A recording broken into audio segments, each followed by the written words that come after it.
Welcome to True International Hockey News for November 28, 2010.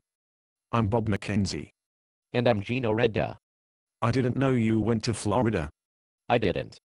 Then why? Nah, never mind. Moving on. Today our focus is on the Chatsfield Aristocrats.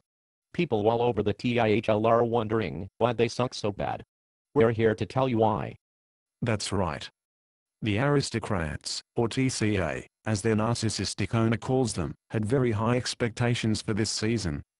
Instead, they had tied for last in the Eastern Conference with a record of 8, 16, and 3. One reason is all the injuries they have sustained. Gionta, Conley, Plekanec and Halpern have all suffered serious injuries, and we were only 6 weeks into the season. Our reporter has discovered that the pre-game 2 Dutch soccer warm-up is responsible for this. Let's go to Michael Whalen in Montreal. Thanks, Bob.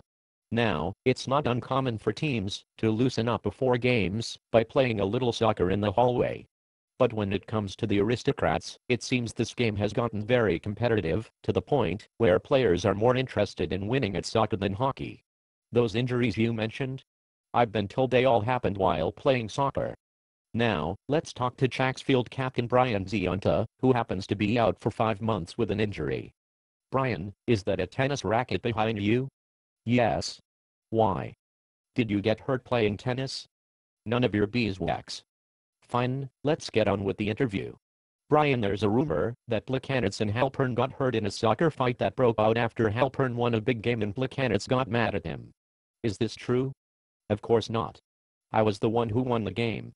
Thomas attacked me, and the other guys, instead of breaking it up, made bets on who would win. Then a locker accidentally fell onto my chest and that's how I got hurt. I see. And how did Halpern and Conley get hurt? They were not hurt. They are so embarrassed at how bad they are at soccer, they were scared to show up at the rink. Good Lord. Does your coach know about this?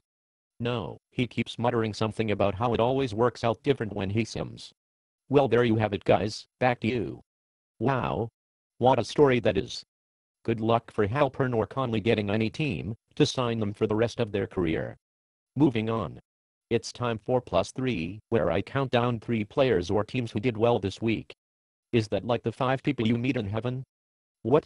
No. Don't be such an idiot. Sorry, the mustache messes with my head sometimes. Right. Anyway. At number 3, Anze Kopitar.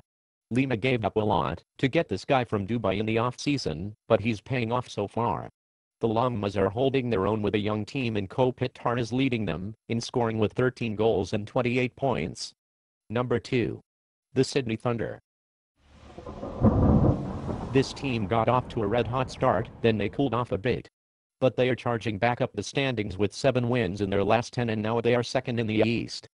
Can I talk now? Shut up. Number 1. Brooks Lake of the Glasgow Giants. Glasgow has clawed their way back up the standings after a slow start, and Lake has been a huge part of it, with 8 goals and 15 points in his last 11 games. Lake is now tied for 3rd in NHL scoring. It's about time you